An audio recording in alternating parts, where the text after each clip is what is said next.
Something terrible stalks the African night, unleashing a predator's apocalypse.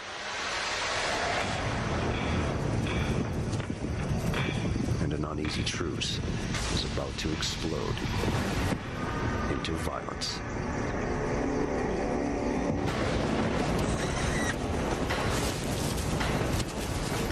Forget the normal rules of engagement. In an all-out war of predators, the attackers become the attacked. It's no place for a civilian. Drought has raised the stakes. If you don't watch your back, you are likely to die.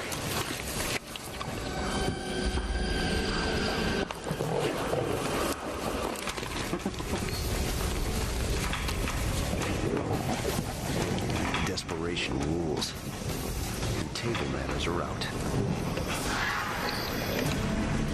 Take a mad dash headlong into the conflict, where the combatants are primed for battle like machines of war.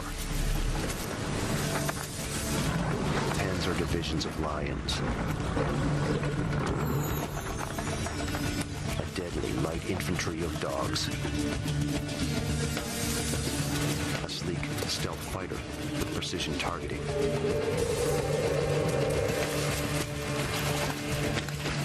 lethal special forces kill with cunning,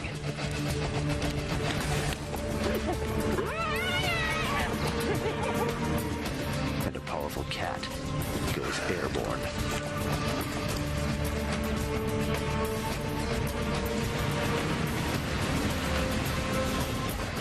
A lone correspondent embedded in the combat zone asks, which forces will get out alive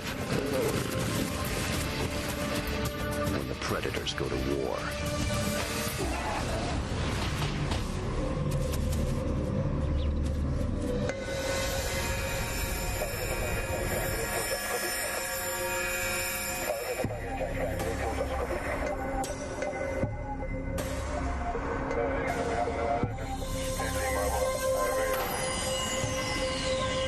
There is no cloud cover over southern Africa. Ideal conditions for battlefield imaging. No clouds mean no rain, and a relentless drought means tensions escalate. Clearly delineated territories collapse. Front lines shift from day to day.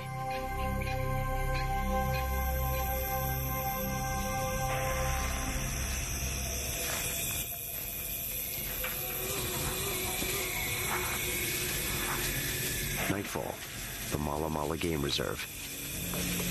Usually a place of plenty, but tonight, a place of desperation. Everything here is now out of kilter. Every move fraught with danger. The prey animals here are always vigilant, but the stakes are higher now, and they know it.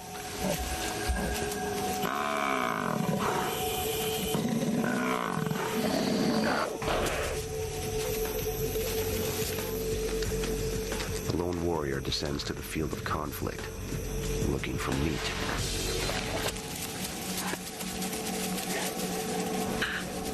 Few can match the leopard for sheer, deadly ambush power.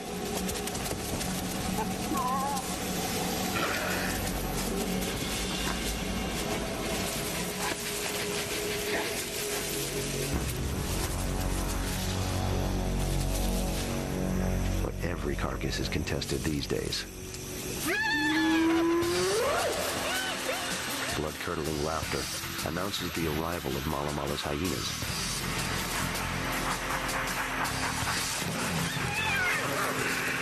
The leopard is larger and stronger, and outnumbered. His jaws are powerful, but the hyena's jaws can outcrush any other mammals, not just the cats.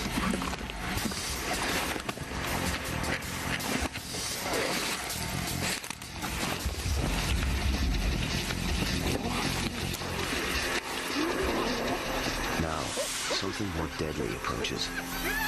A killing force that drives even hyenas and leopards into retreat.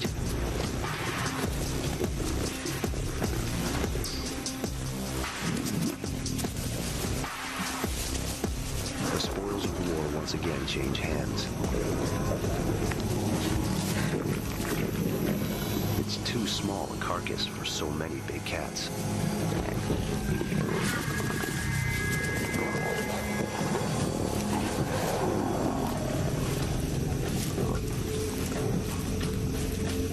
In this fierce struggle, everyone has had a mouthful, but none has had enough.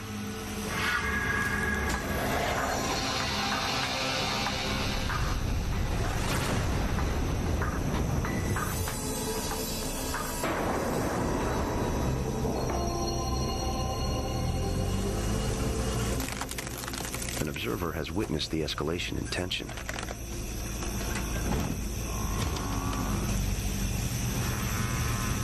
If any human could feel at home out on this violent night, it is Kim Wallader. He grew up here in the bush. His father was a ranger in South Africa's biggest game park. Kim's grandfather was the first to do that job. In fact, his grandfather once killed a lion with a knife before the animal could eat him.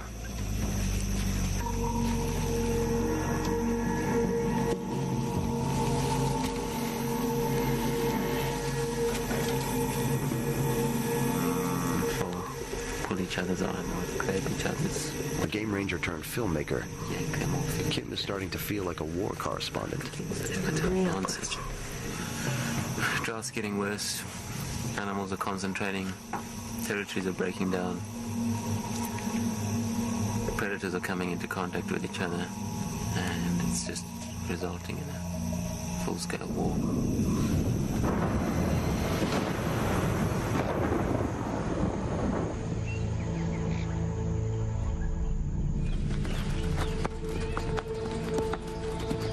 One year earlier, before drought sucked the life out of the Mala Mala, the game reserve is an unforgiving Eden.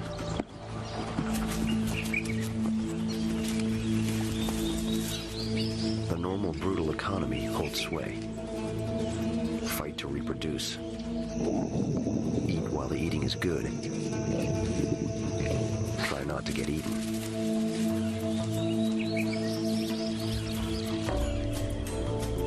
Prey is everywhere, and so are predators. Tension hovers just beneath the boiling point.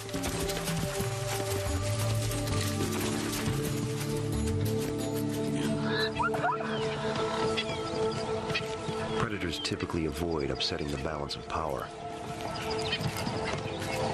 Maintaining territories limits the violence. All understand the pecking order and respect superior force.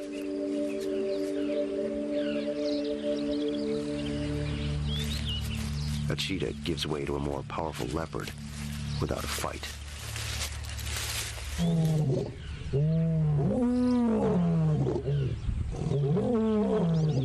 The lion, the great icon of Africa, can defend his territory while lying down. On a still day, his roar can carry 5 miles. This is no encrypted broadcast. It's peacetime psychological operations. PSYOPs. The roar tells rival male lions to stay away, and other predators that there's one king of the jungle here.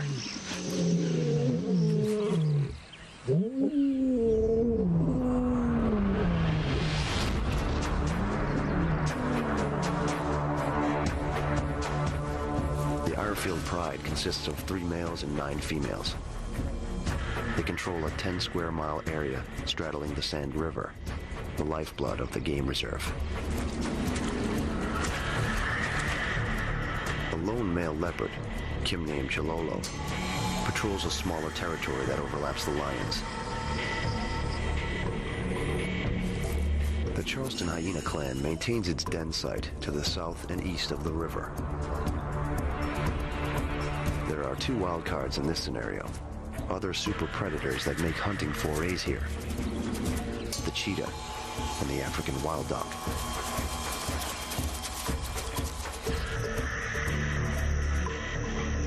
To Kim, the predators resemble modern-day fighting units, each with its own set of lethal capabilities. The lions who are operating just with pure brute force, and on top of that they're able to work together as a pride. Most of the time they're able to dominate the situation. To Kim, they form a tank brigade, a formidable force that only the hyenas occasionally challenge. Hyenas are very much thinking brutes of the battlefields and have a steel-trap mind.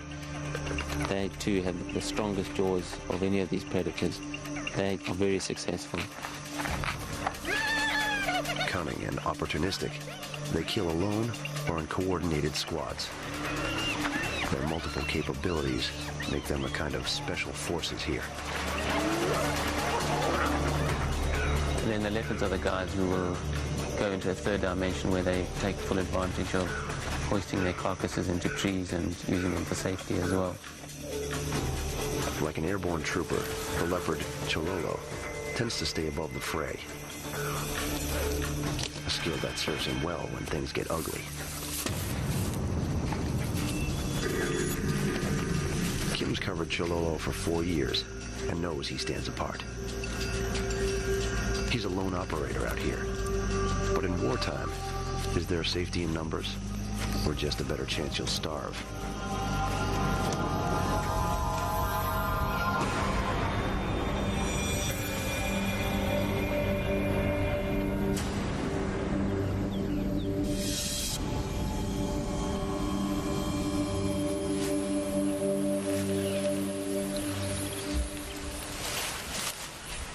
While male lions lie around proclaiming control of the land, it's the lionesses who generally bring home the bacon.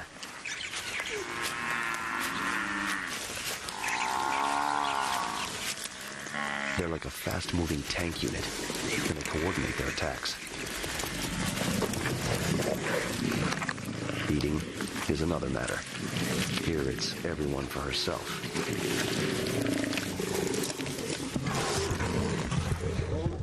The lioness is a marvel of predatory engineering. Her eyes, set well forward for pinpoint targeting, are extremely sharp, and so powerful at night, she can see by starlight. Massive musculature powers her jaw, a simple but deadly hinge, excellent for crushing windpipes. 2-inch canine teeth grasp the prey and tear flesh, and are spaced to fit between the cervical vertebrae, the better to sever the spinal cord. Her extremely rough tongue, covered in spines, efficiently scrapes meat from bone. The lion's frame is built for both power and speed. The hind legs propel the big cat at 35 miles per hour in a short burst. The forelegs spread wide to engulf prey and deliver blows that will break a zebra's back.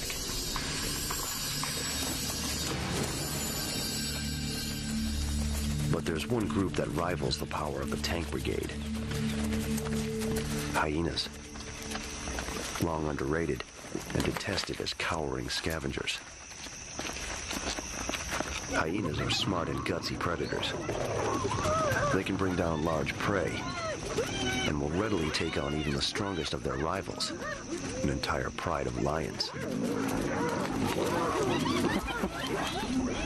A sloped and front-loaded body is built for swiftness and exceptional stamina. A massive chest and muscular neck power a jaw that puts even the leopards to shame. Sharp, pointed front teeth shred flesh. Back teeth crush bone. Stomach acids are so strong, the animal can even digest bone. Round, radar dish-like ears detect signals from miles away, making the hyena's hearing as acute as the cat's.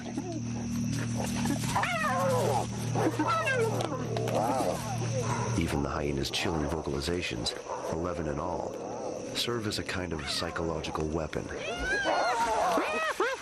intimidating war cries that can drive a predator off its kill.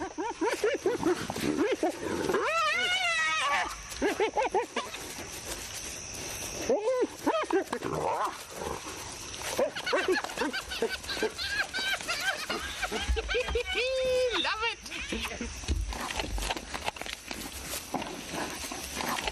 To get close to this kind of action takes nerves of steel and keen knowledge of each animal's personal boundaries.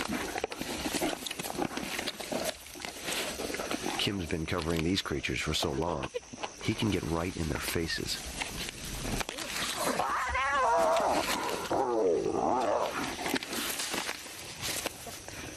Sometimes I'm getting really close in there, right down in the trenches with them, just feeling what it's about and the real harshness of just killing, really. That's what it's about.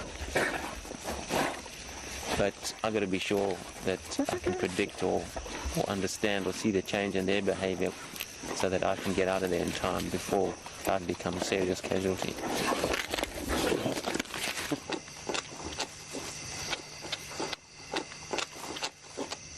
He's filmed the action for 11 years, but never been bitten or mauled. At least not yet. He's caught unprecedented glimpses of these great biological weapons of Africa. An arsenal of predation to rival the deadliest in the world.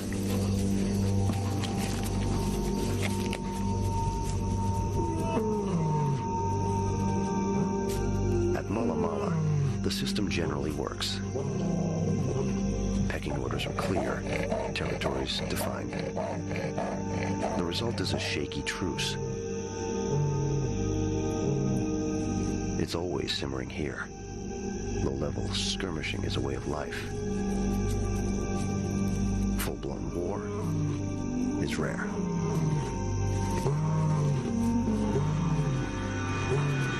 But Kim and the predators of Mala Mala are about to relearn an ancient lesson. Only one true superpower maintains this balance.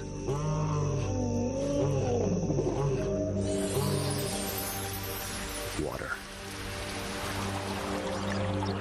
A subtropical climate normally dumps nearly 2 feet of rain during summer. That means water everywhere.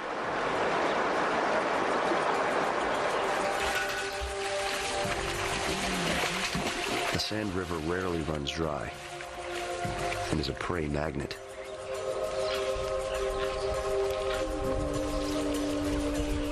Predators know that where there's water, they can usually find lunch.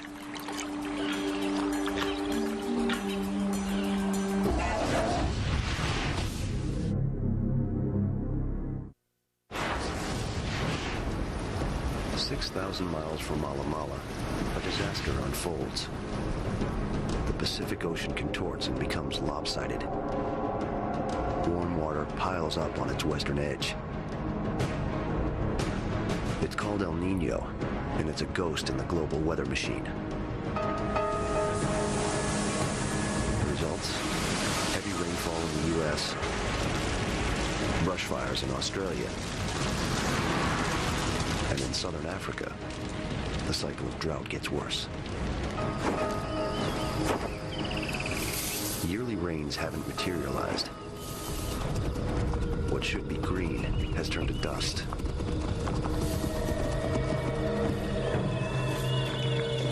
Water holes are now quagmires.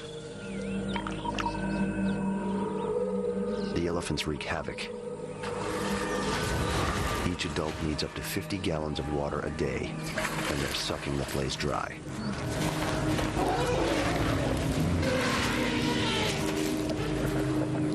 For the fish of the Sand River, there's nowhere to hide.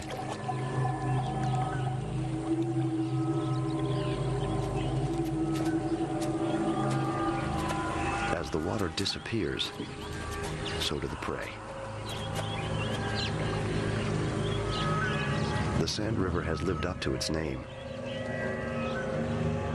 It's hard times for everyone, predators and prey alike.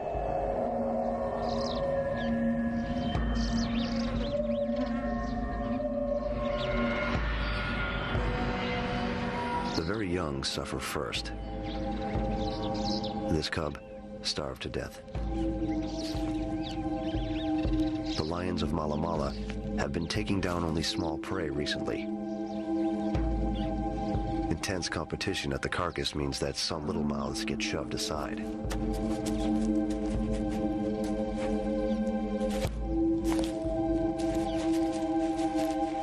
Without meat and water, his siblings will also die.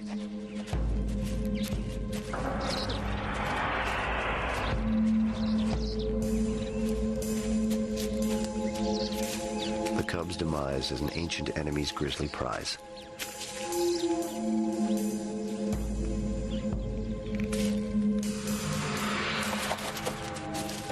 There is no love lost between lions and hyenas.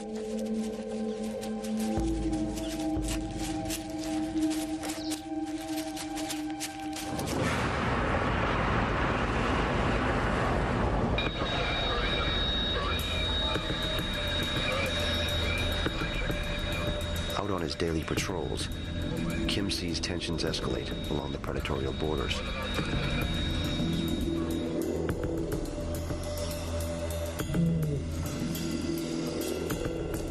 The long simmering struggle on the plains of Mala Mala is about to boil over into war. And, as Napoleon noted, every army travels on its stomach.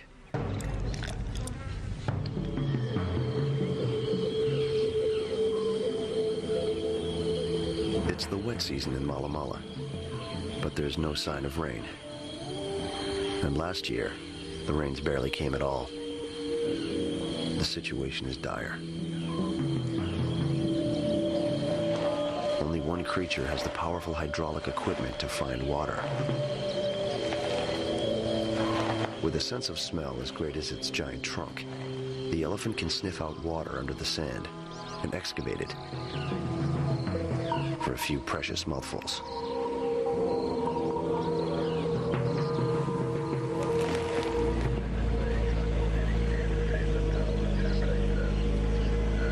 Kim knows the elephant's work will create hotspots in Mala Mala's burgeoning war of the drought.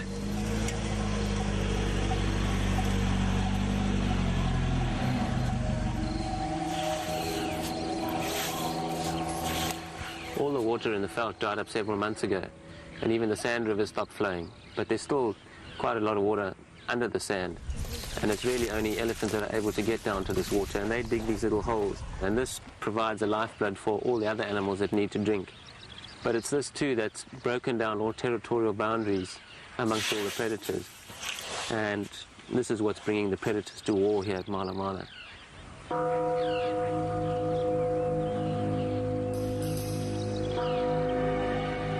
The holes should give him chances to film, but there are also places where Kim has to watch his back. Predators normally wouldn't dare approach a human. Hunger now emboldens them.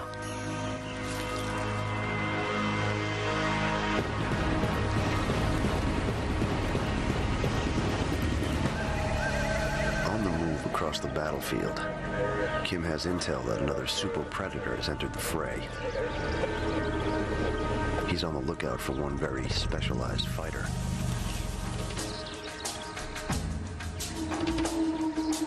It's a cheetah. He's been making incursions in the sector where the hyena clan is active. A dangerous business.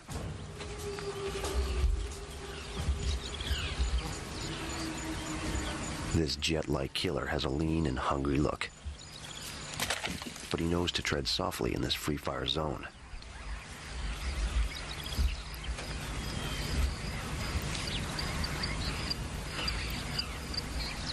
No matter how hungry the cheetah is, this is just too tall an order. He's off in search of something more his own size. The impala, a souped-up model of an antelope, is built for speed. It can reach almost 40 miles per hour.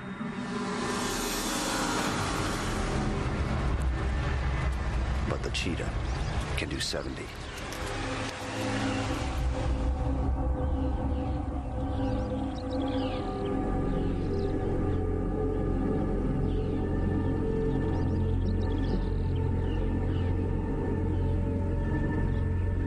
Anticipating a chase, Kim takes up his position. Capturing these two animals on film requires some pretty fast reflexes. Cheetah are the assassins of the bush, and they operate fast and quick like stealth fighters. They don't rely on stalking so much as their speed to catch their target. This cheetah is now probably about 15 meters off her target and will be launching her attack any second.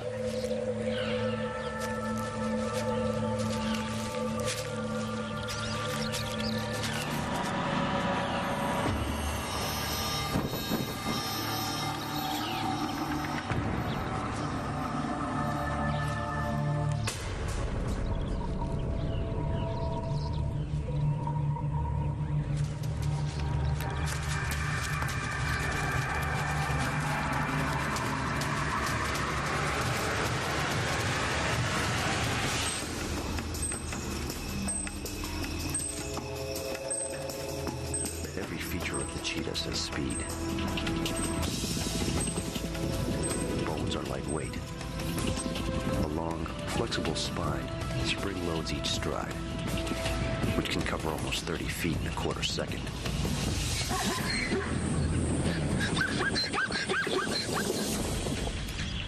On the flat track of Africa's plains, it's pure afterburner.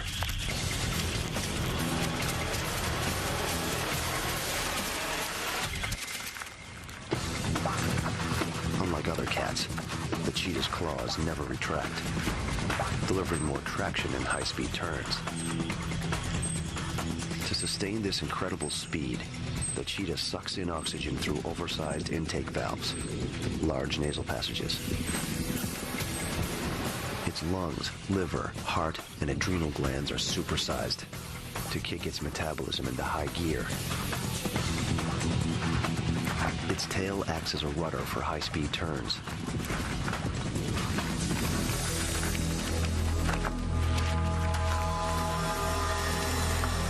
Even over the scrubby terrain of the Mala Mala Game Reserve, the cheetah's speed equals almost instant death.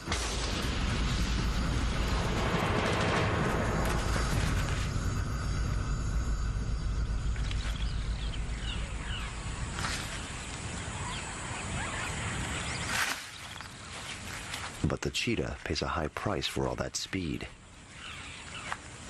The chase ends in exhaustion. And when it's time to fight, this lightweight marvel is no match for any of the heavy predators.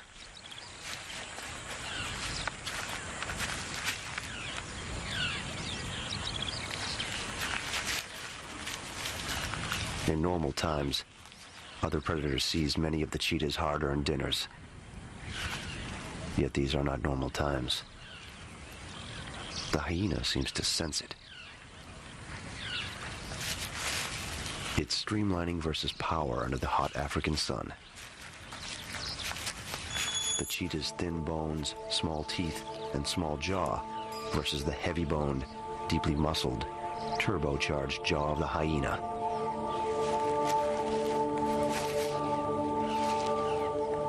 The cheetah should know it's outgunned.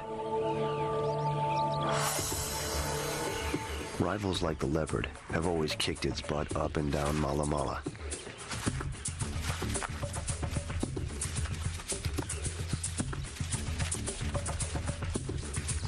Of course, the leopard could never actually catch the stealth fighter of the plains. But he made his point.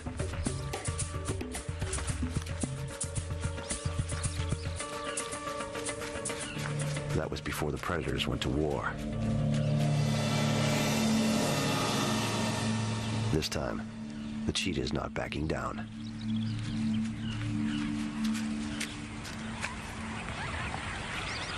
The cheetah calling the bluff on a hyena, I've never seen that before, and it's unheard of. The cheetahs are just getting extremely bold and having to put up a fight. There's no chance of backing down now. They've got to survive, and they're going to go to war with everybody else.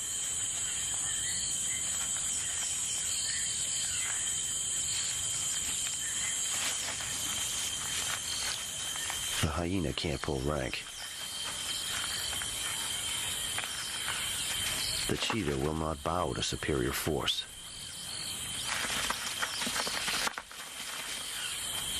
She faces down her heavily armed foe and keeps her meal. But the cheetah's bold stand is a one-time deal, a tactical necessity for an animal at the end of its rope.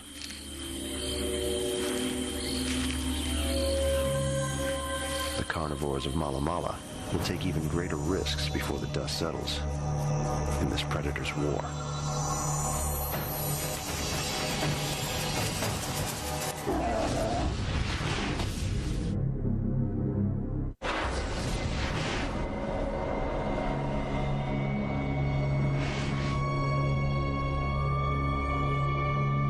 The haven of Mala Mala is becoming a hell. Last year's minimal rainfall compounds this year's utter lack of rain. Where there once was water, there is now only scorched earth.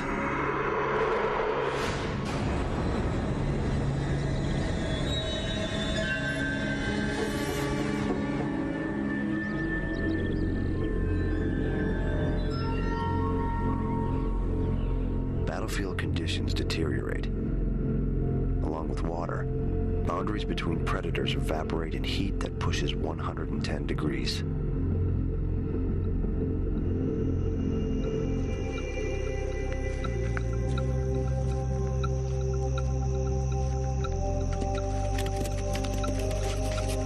Another night descends over Mala Mala. The deepening drought ratchets up the pressure on all frontline combatants.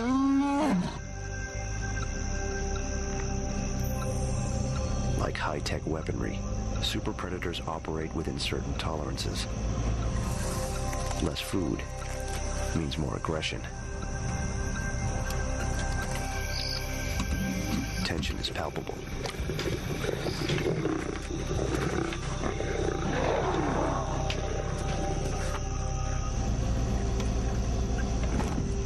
Tonight, Kim hopes to shadow the forces of the Irefield Pride.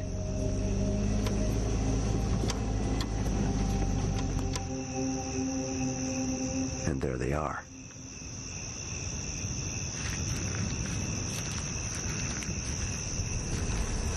Lions specialize in night attacks, as Kim knows from long experience. That's why he's wary of becoming collateral damage. A lion at night is pumped for conflict.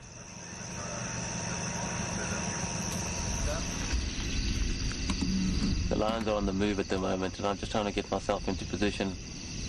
These guys dominate the situation out here because of their brute force, and they operate in numbers, working in a pride. In the day, they're quite timid to my presence. But at night, they're extremely different characters to what they are in the daytime, and can be extremely aggressive at night. So I have to be very aware of this and operate accordingly.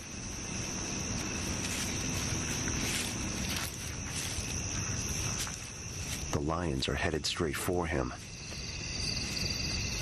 Emboldened by darkness, they paint a new target.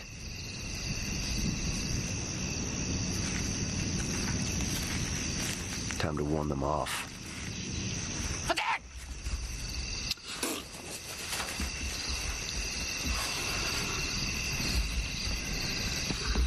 After looking Kim over, the pride apparently decides there are less noisy pickings elsewhere. Kim trails the lion's nighttime incursion.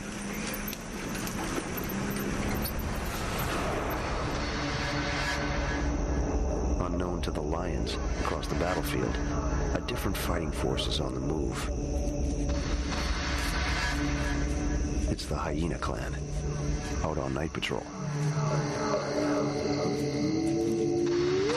Females lead this squad. The leader, like all female hyenas, is larger and fiercer than any of the males.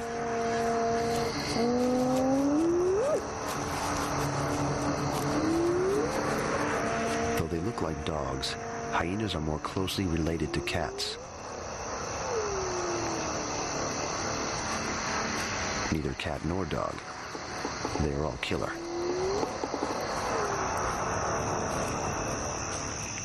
The lions, meanwhile, are having no luck. The king of beasts doesn't know to stay downwind of its prey, so the pride's scent is spooking everything.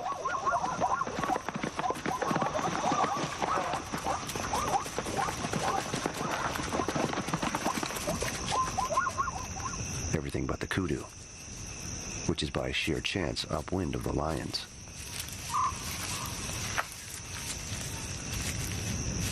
An antelope distinctive for its size and magnificent horns, the kudu has large, keen ears. But tonight, the lions are running silent.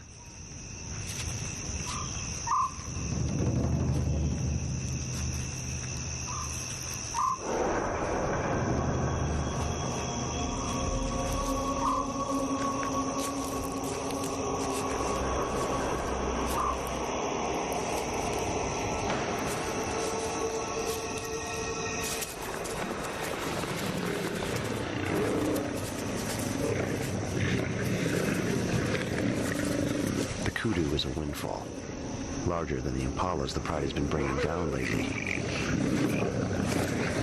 But it won't satisfy a dozen adult lions, let alone uninvited guests.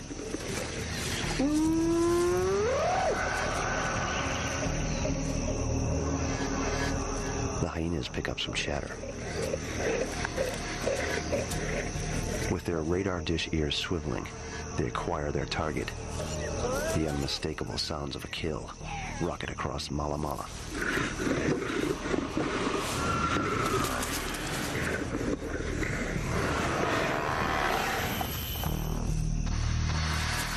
Now they take off across the battlefield.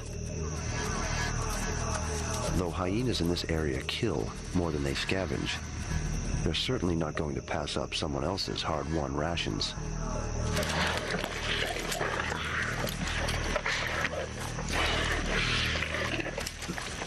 To be killed by lions is not a good way to die. Their carving tools are efficient and merciless.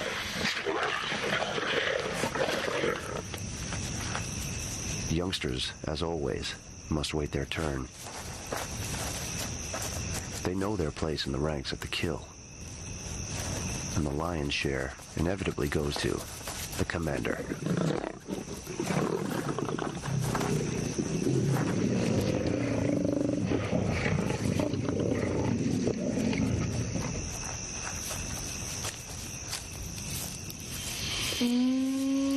But here come the hyenas.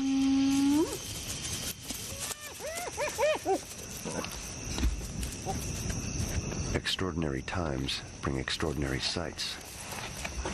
War has its own logic. A pair of hyenas and a single lioness, eternal enemies on this and every battlefield, quietly share the spoils of war.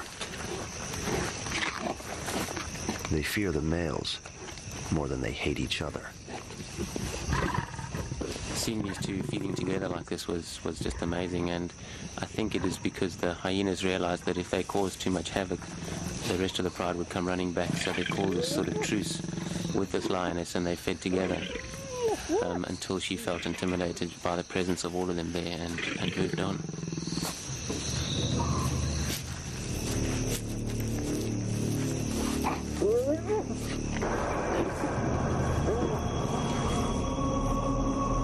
The truce will not last long, Kim knows.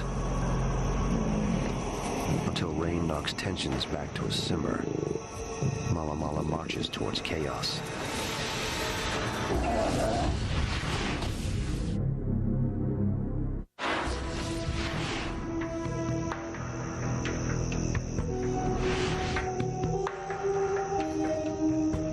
The rains are months overdue, and there is hell to pay. The Irefield pride keeps producing cubs, but the cubs keep dying. The hyenas breed several times each year, but haven't bred for months.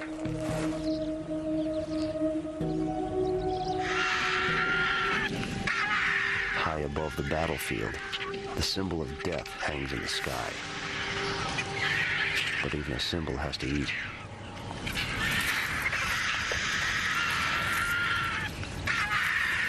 A hippo has fought with a rival over a disappearing waterhole and died of his wounds. And the battlefield scavengers are having a field day. The hyena can barely believe his luck. If only he can get rid of the enemy.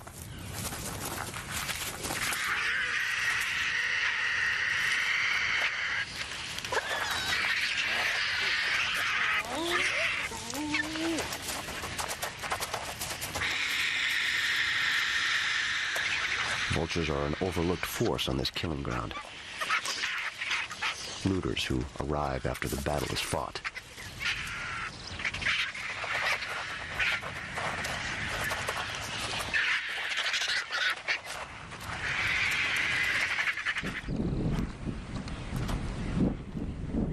Nearby, a squadron of white-backed vultures has cornered a cheetah and her yearling cub. Their objective? An impala the big cat's just killed. The mother cheetah eats while the eating is good. Her youngster, too green to know better, tries to chase off the poachers.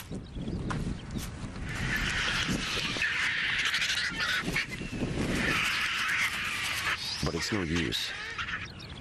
Cheetahs have invested so much in their stealth fighter mode of attack that they have no real defenses. No power, poor weapons, and so they give way to lowly scavengers.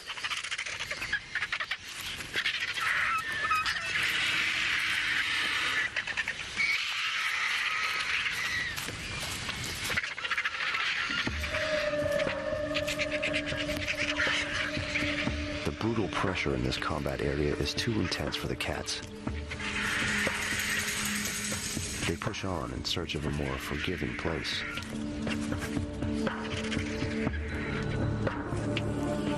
In this drought, it's doubtful that they'll find it.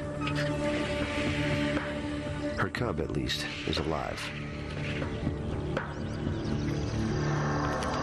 They're not all so lucky. In a tree, Kim finds a casualty of the predator's war.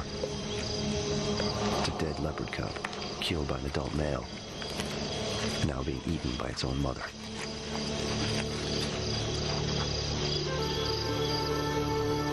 As always, the hyena shadows the leopard and reaps his gruesome reward.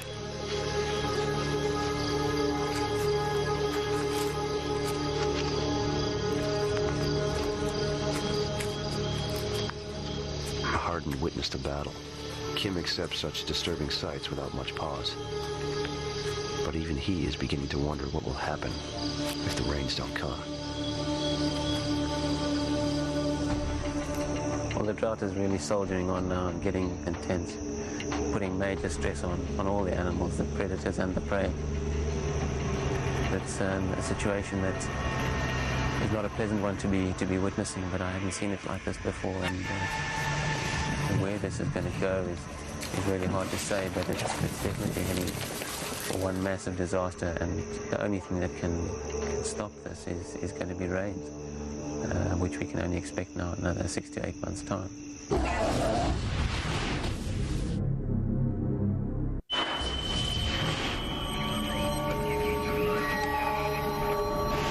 On the battlefield of Mala Mala, the rainy season has passed, with almost no life-giving rain, and suffering is widespread. Even the rules Kim survives by are starting to change.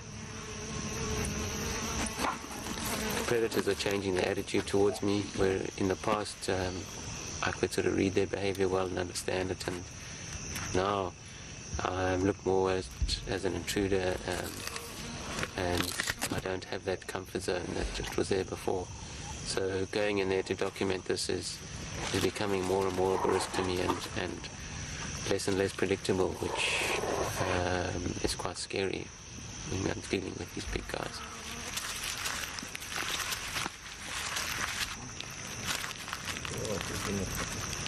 But as risky as it is for this observer, he knows that it's the combatants who are paying the price.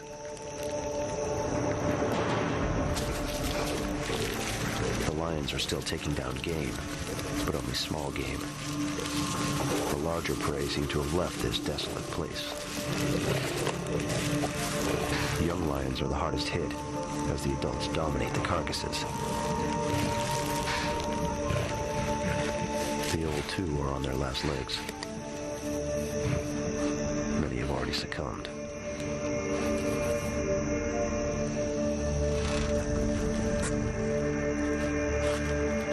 The super specialized cheetahs, outmatched and outcompeted, have abandoned Mala Mala altogether.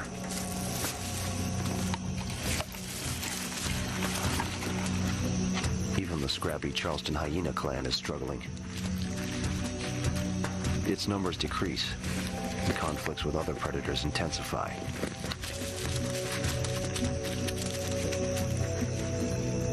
But Kim's old comrade seems to be thriving. Chololo. Kim has tracked him through the drought and is surprised to see he's still a killing machine.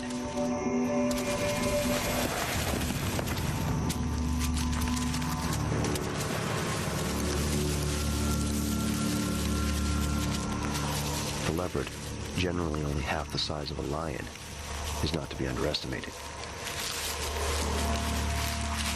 A 10-foot vertical leap is easy.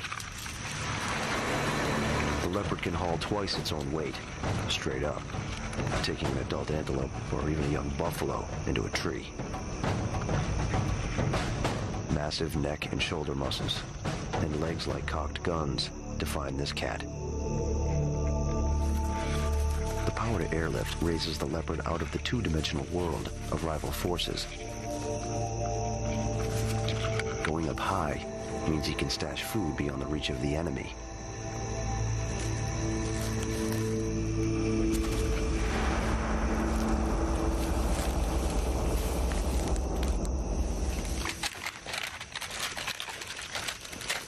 With the predators at war, Chololo gets his prize off the battlefield as quickly as possible.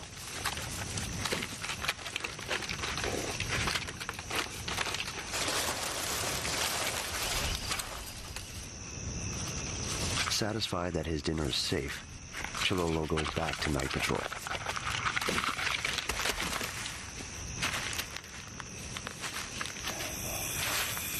This time the leopard moves on without his embedded companion.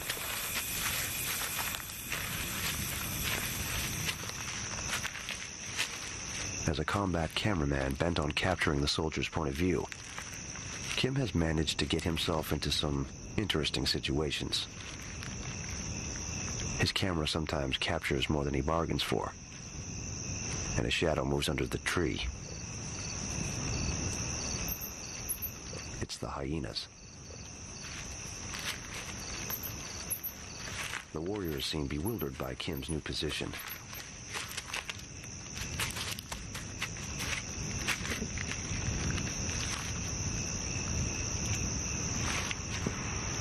Things are about to heat up.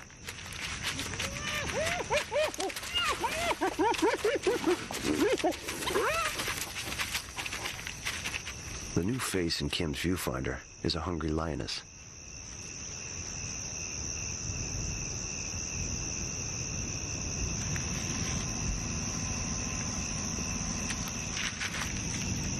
She seems willing to scale the defenses. If Kim wavers now, or shows fear, he's toast. With a bold stance and a human bark, What's that? the lioness retreats.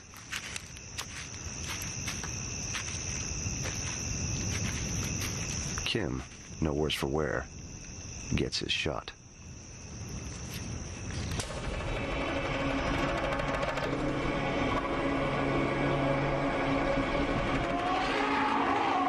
A war correspondent's life in this drought-ridden place is dangerous. As careful and as experienced as Kim is, his vehicle testifies to the brutality of life in the bush.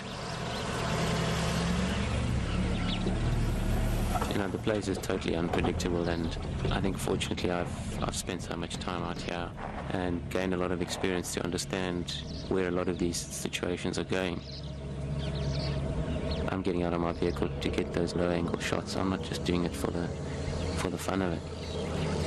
Fortunately, I do have experience where I understand a lot of what goes on, but, you know, who knows, maybe one day I won't get it right.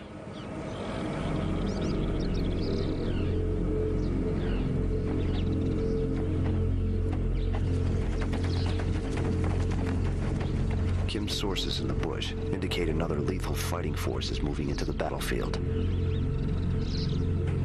One so far-ranging that its territory encompasses all of Mala Mala. It's on the brink of extinction.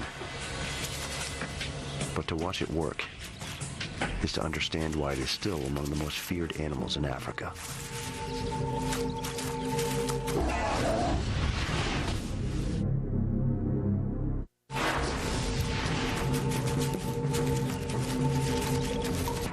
Predator war has been raging for weeks in Mala Mala. Now a roving force, undaunted by drought, joins the volatile mix. It's the African wild dog. Smart, colorful, relentless. Wild dogs are Africa's swarming infantry. Lightly but lethally armed, they hunt with martial precision. Their markings work like high-tech camouflage. They're hidden from enemies, visible to friends. Each dog has its own, as distinctive as our fingerprints. These are ancient warriors, descended from the oldest line of dogs. Built for astounding stamina, they can chase prey over miles, for hours, until they run it into the ground.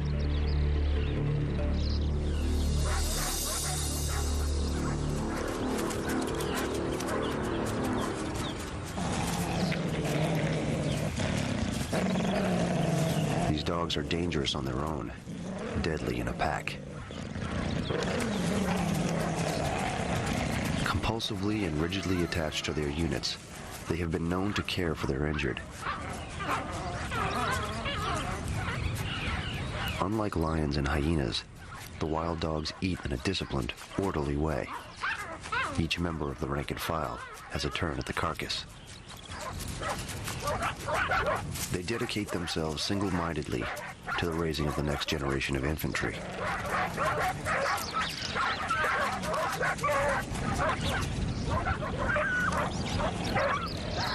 Though only the leaders of the pack reproduce, the group expects every member to regurgitate rations for the pups. Ritual greetings strengthen the bonds of the unit.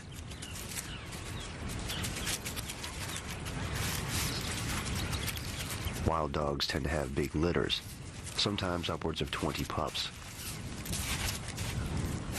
They'll take on any predator, no matter how large, to defend their young.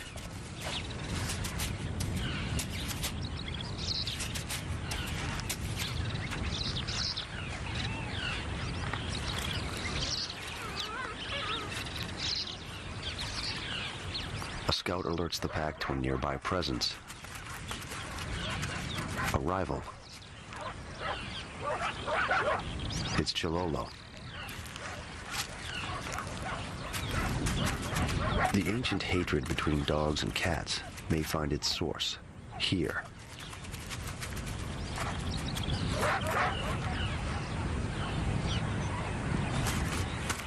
The infantry is too much for Chilolo, and he airlifts out of danger.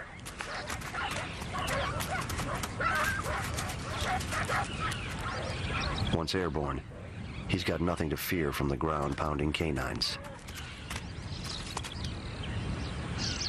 When he stays aloft, they move off and return to their den.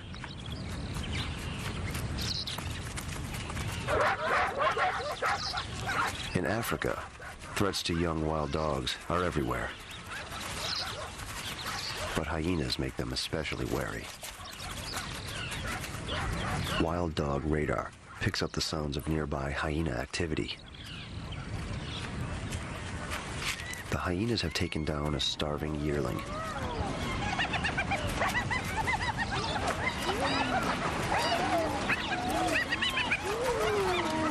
One makes off with a piece toward the nearby woods.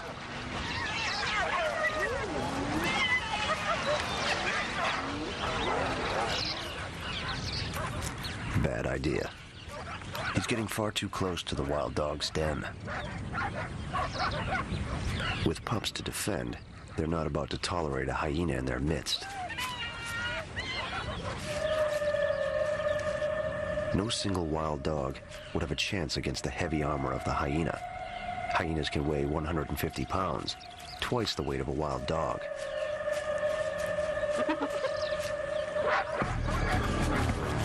So the dogs, about the size of a Doberman, take to the field in numbers and tag team the errant hyena.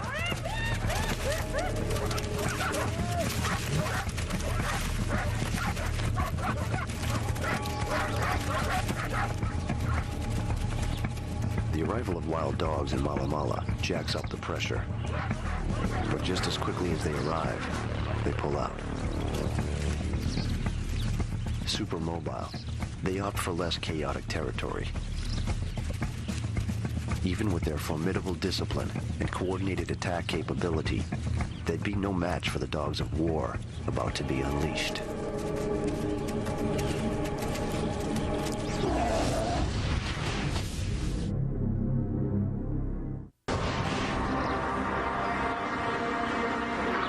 Starved of rain, Mala Mala is now scorched by heat. Kim has rarely seen it so dry. Never seen the predators so stressed. He thinks new rules are evolving in the contest. The new rules? No rules.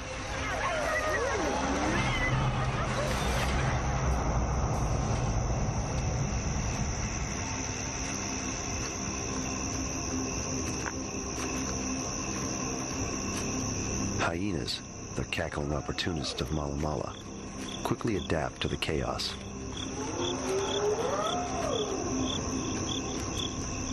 They've taken a keen interest in one of the rival powers, Chololo, hungrily stalking his every move.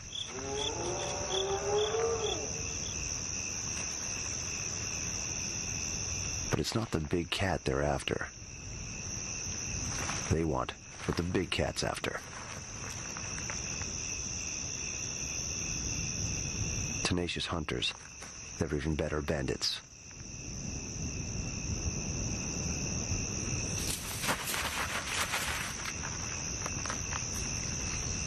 Chololo is feeling the hyena heat. He quickly muscles his latest meal into the nearest tree before he's even finished killing it.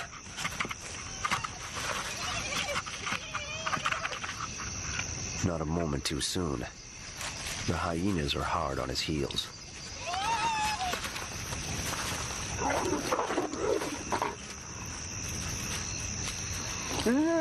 But Chololo may have miscalculated badly.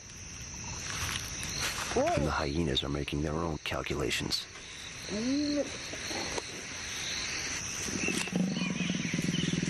The leopard has chosen too low a branch. A costly lapse in judgment in the predator's war.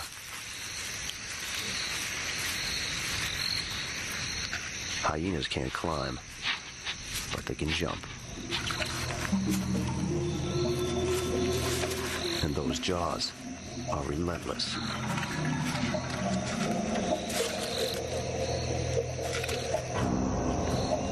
The hyena jaw exerts nearly 1,000 pounds per square inch of biting pressure, and a stubbornness to match.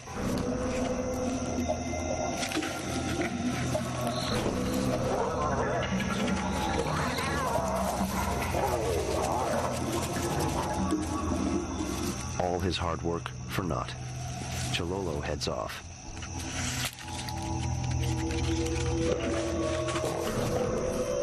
And in the nick of time.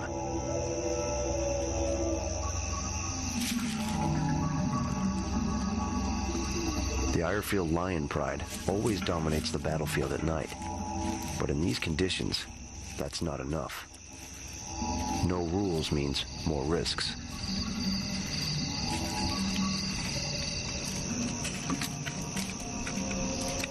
Lionesses work their dagger-like claws, leaving a chemical marker warning competitors to stay clear of the territory.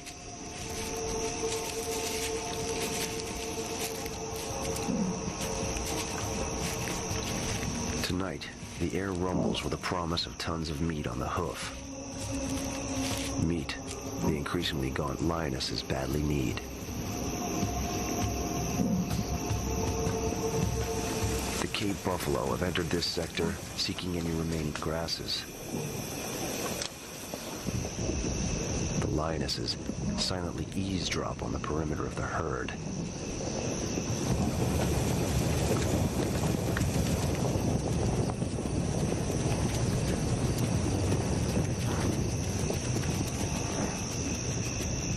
Now, Kim is caught with the besieged, surrounded by bad-tempered buffalo.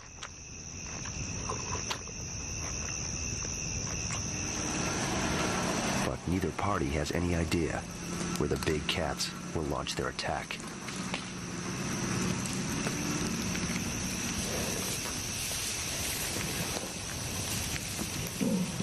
Buffalo rely very much on safety and numbers. And at the moment, there's a crowd of lions circulating them, just trying to find the weaker individuals. But it's a seriously formidable prey for lions to take on, and they only do this really in hard times when they're hard pressed. Obviously, there's a major risk involved here, and there could easily be casualties on the lion side. To the lions, it's a fortress of meat, horn, and lethal hooves.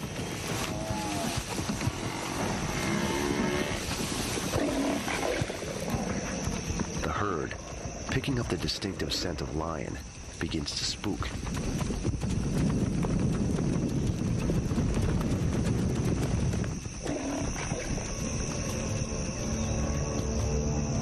Despite their hunger, they know that patience is the key to victory.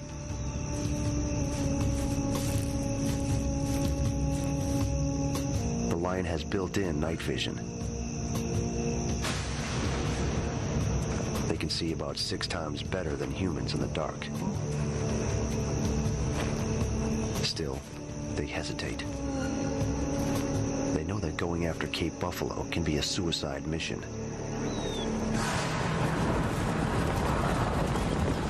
Throughout Africa, mother buffalo can be insanely defensive.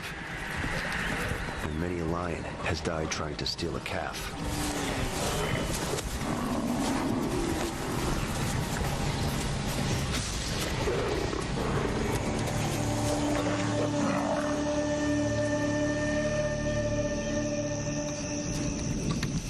Now the lions carefully consider their plan of attack as the buffalo settle back into foraging.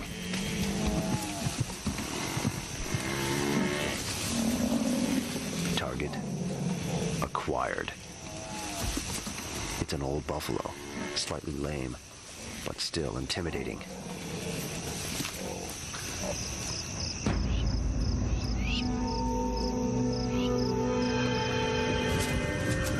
As the lions begin their attack, the rest of the buffalo herd takes off, abandoning the old buffalo.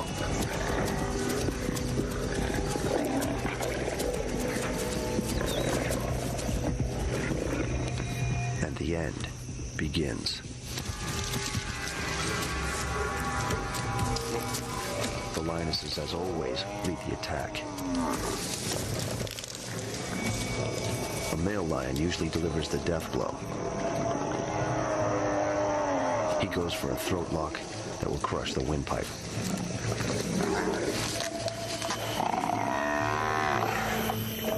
But the prideful lions get a surprise. A rescue force returns. The buffalo have regrouped and counterattack.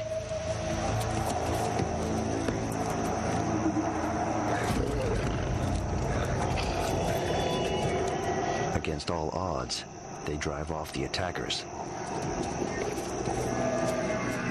But can their comrade rally? The predator's war degenerates into a desperate scramble for survival. In an uncanny display of unity, the Cape buffalo lick and nudge a wounded comrade, urging her to get to her feet and flee. While the lions bide their time.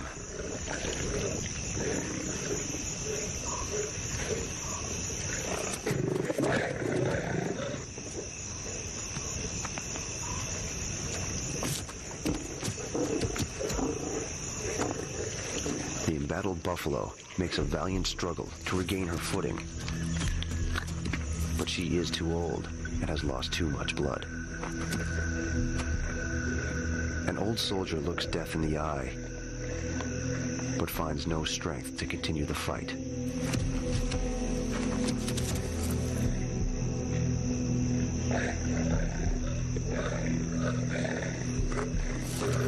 The herd, sensing the inevitable, abandons the rescue operation. Still, a Cape buffalo, with its neck and windpipe protected by Kevlar-like muscle, is no simple animal to kill.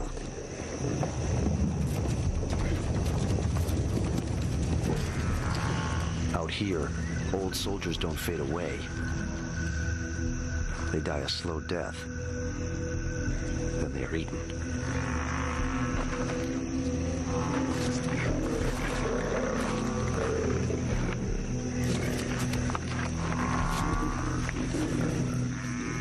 This grim, drawn-out death for the buffalo means life for the lion cubs. With the pride bringing down only small prey for months, they've been starving.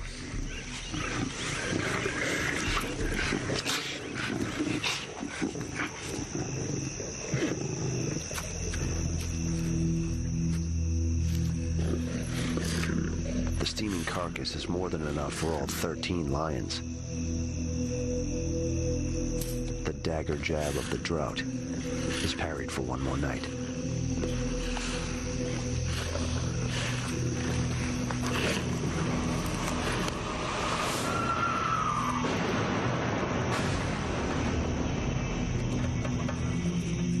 Across the battlefield, the hyenas have finished Chilolo's dinner. They're back on night maneuvers, drooling with anticipation.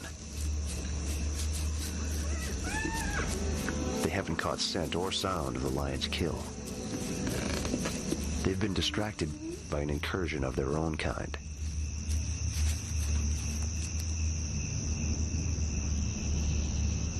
It's a nomadic hyena,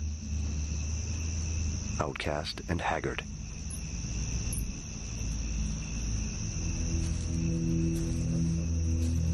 For a moment, it seems that the hyenas will simply check it out and leave it alone. But that is not the hyena way. It is the wrong hyena in the wrong place at the wrong time. Harassment gives way to all-out attack.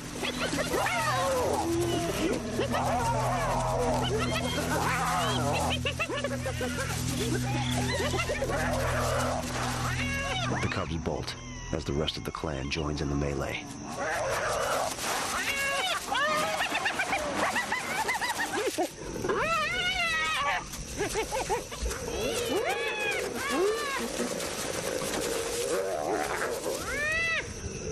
Abruptly as the torment began, it ends.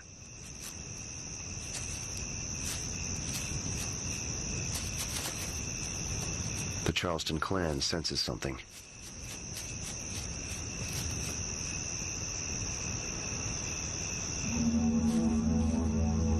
It's an advance guard of the Irefield Pride, a notorious hyena killer. The hyenas scatter, with lions on their heels.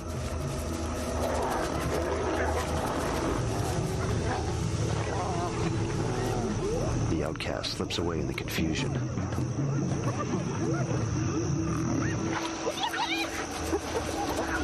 The male lion continues to hunt down the hyenas.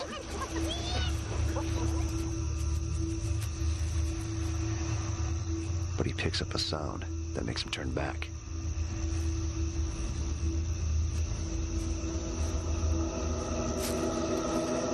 It's one of the Charleston clan's cubs, wounded and abandoned. Its back broken in the melee, it poses no threat and offers no promise of food. The lion has eaten his fill of the buffalo.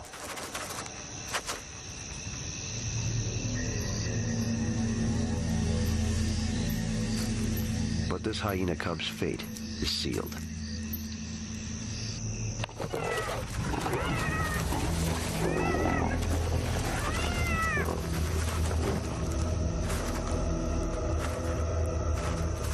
Male lions have this complete and utter passionate hatred for hyenas and will go out of their way to kill them. He must have held on for 5 minutes, strangling this poor little thing. It had been dead probably after the first minute, but he was making absolutely sure that there was no life in it.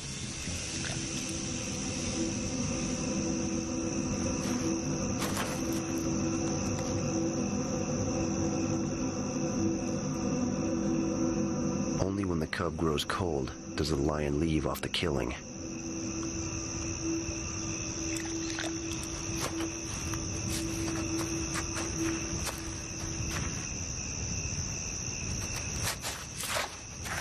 He leaves a calling card, scratching his mark in the turf.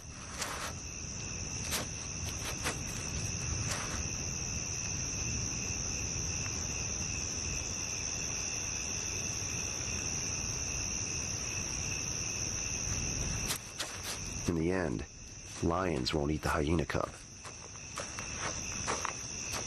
A member of its own clan will do the job.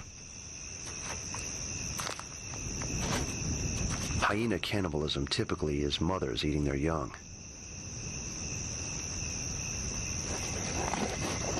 Cannibalism is a lot more disturbing than watching any normal kill. But after time you become detached from it. It is one of those things where if you got involved, you would just, I wouldn't be out here because I just see too much of it, and I wouldn't be shooting it through the camera. I would, be hiding away somewhere, not wanting to see it. But that's the reality of it.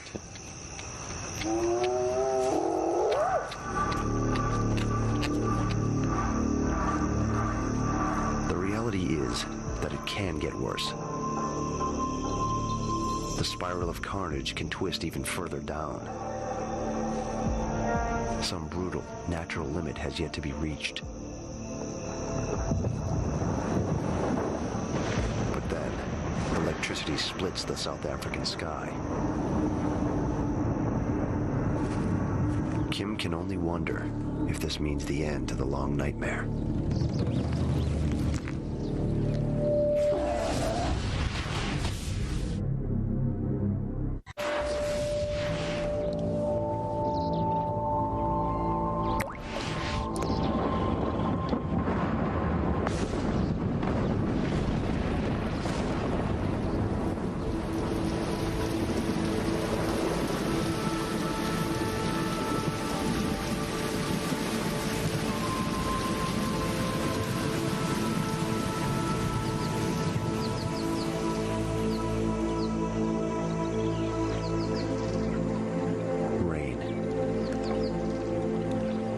Of life that has been absent for almost 2 seasons. At the first hint of its return, Mala Mala blossoms into florid greenery.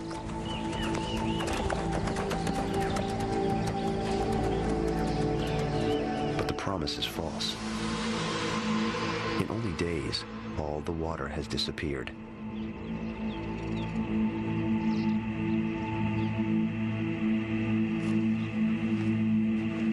For Kim, the predator's war is about to come to a head. Chololo's hunting prowess will trigger a battle amongst all the major players. One will pay the ultimate price. starts innocently enough. Kim follows Chilolo on leave. The big cat is after a little R&R. And some companionship. This female's turf overlaps his, but both are solitary soldiers. They only seek each other out to reproduce.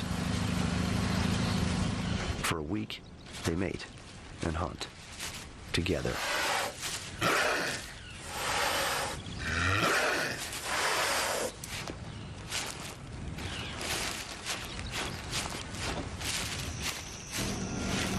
Taking her cue from Chilolo, the female seems to accept Kim as part of the scenery. She also lets Chilolo take the lead on the hunt.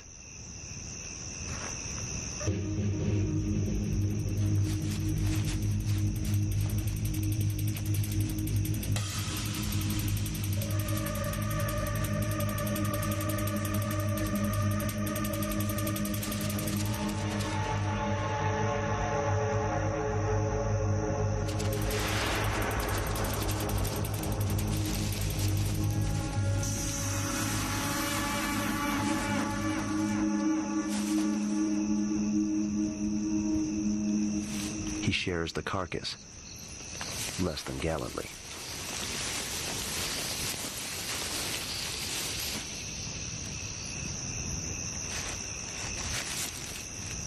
They settle in to eat. A couple of mouthfuls, though, and she seems uneasy. She leaves Chilolo and the carcass. With good reason.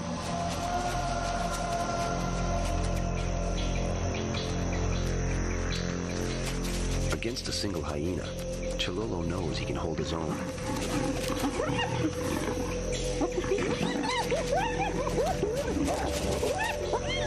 While Chilolo brandishes teeth and claws, the hyena wields his psychotic shriek and his infamous jaw.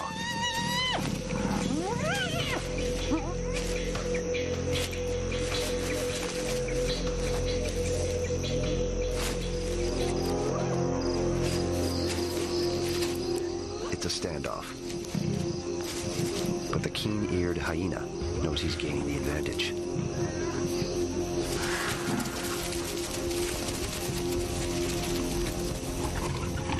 Another hyena takes a shot at the carcass.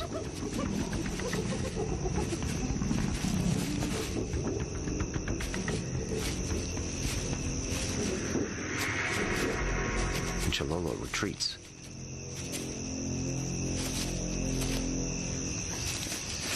The hyenas celebrate their victory by dismembering the carcass.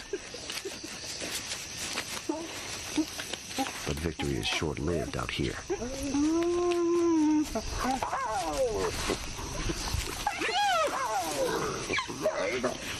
A patrol from the Irefield Pride zeroes in on the reveling hyenas.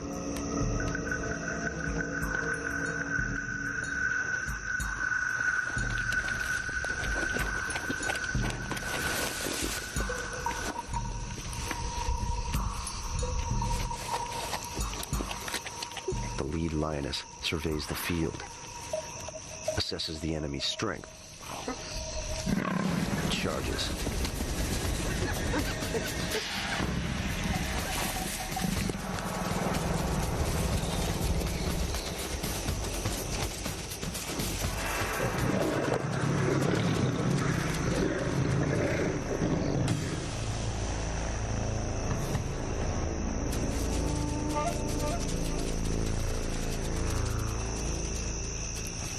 While the lioness chases the hyenas, Chilolo spots his chance to reclaim his kill.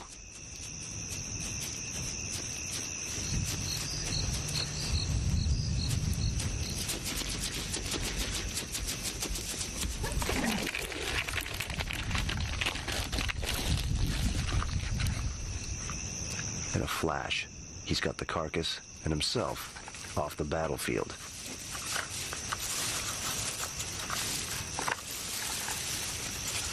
The lioness returns, this time with a companion. But their plunder has been airlifted away.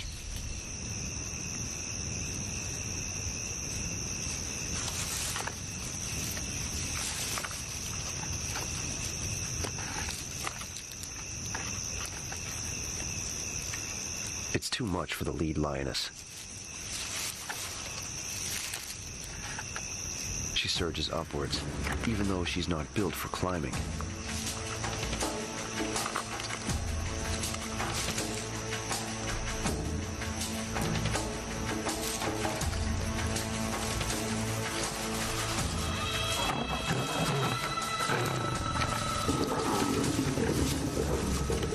It's a treetop skirmish in the battle of the big cats.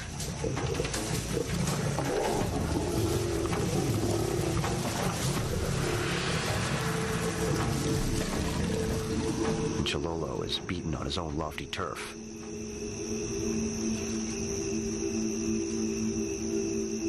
Worse, he's trapped up here with the spoiler.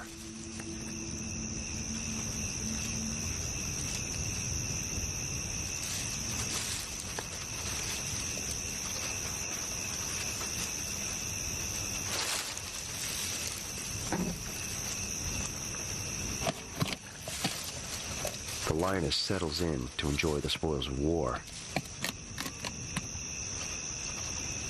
Her earthbound companions pace in anticipation.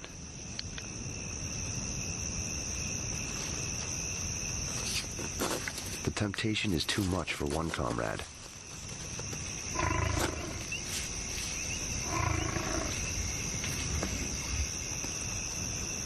She thinks better of it.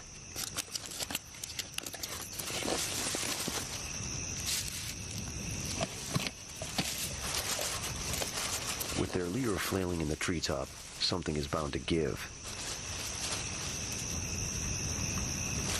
And it does.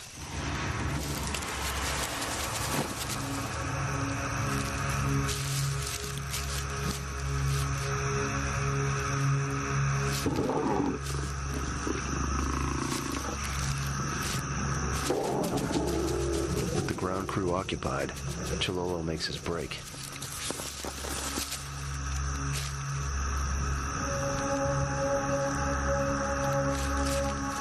But the lioness will pay a brutal price for her audacious assault on Chilolo's citadel.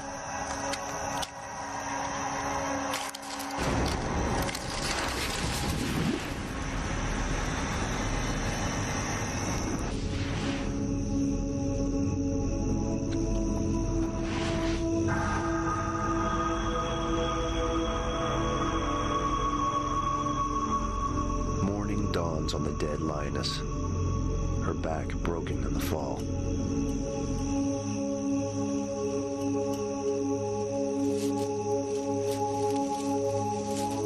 One of her comrades surveys the unlikely scene.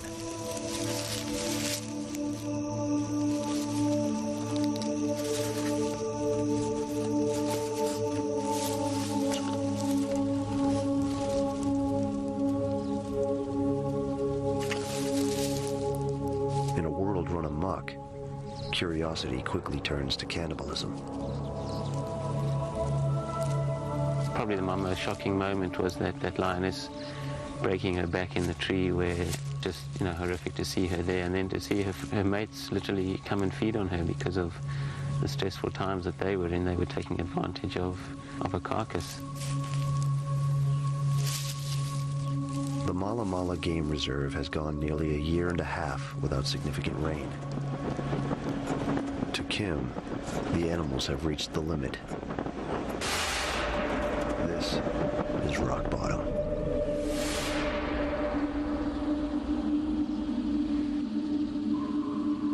I've never seen anything like it. I can't believe how far these animals will go just to survive. It's sobering, it's humbling, and even frightening at times.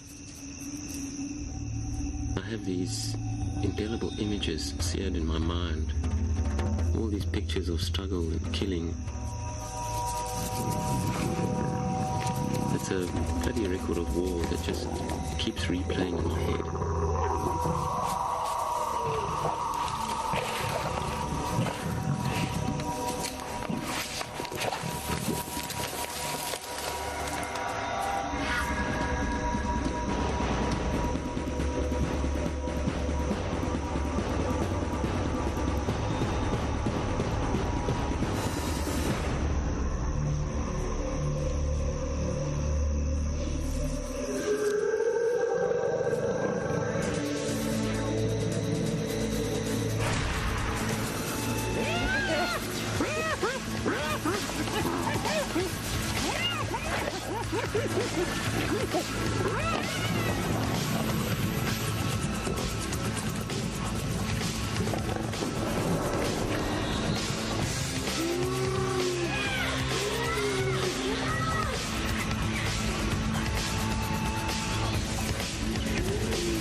The searing sun and the brutal blue sky give way. And the heavens crack wide open.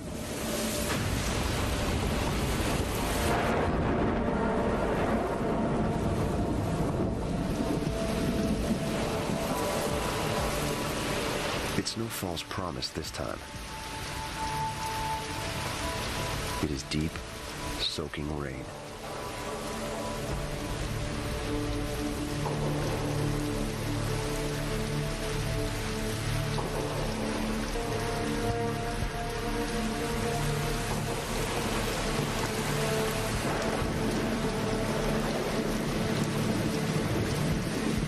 After days of rain, Mala Mala begins to right itself, and a kind of normalcy returns.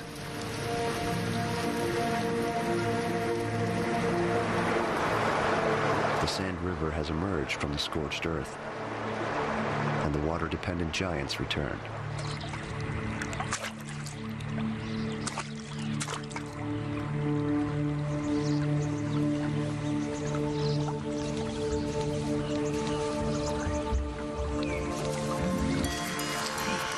For the survivors, it is as if the drought never happened.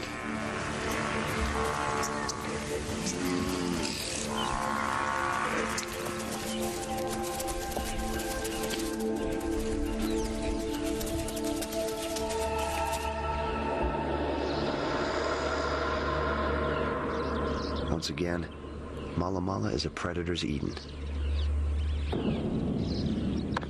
Chololo, the leopard, has emerged from the drought surprisingly hardy.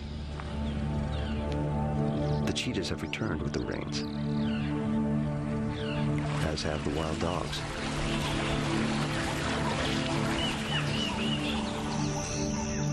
The Ironfield pride has suffered some terrible losses among their cubs, but the survivors are quickly becoming sleek and healthy. The Charleston hyena clan didn't breed at all during the drought. But now they're rebuilding with a new litter.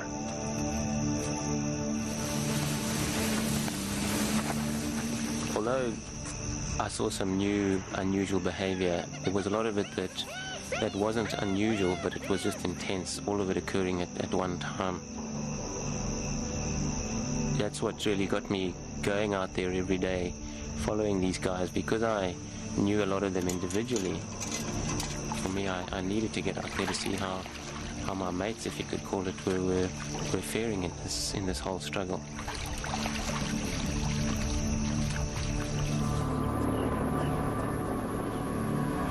It's hard to believe that anything good could come of what really has been a kind of war. But all these terrible events will eventually strengthen all the different parts of the system. Only the strongest survive.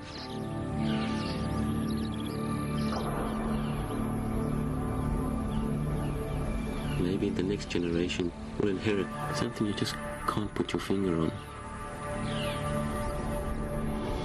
Some unshakable will to live.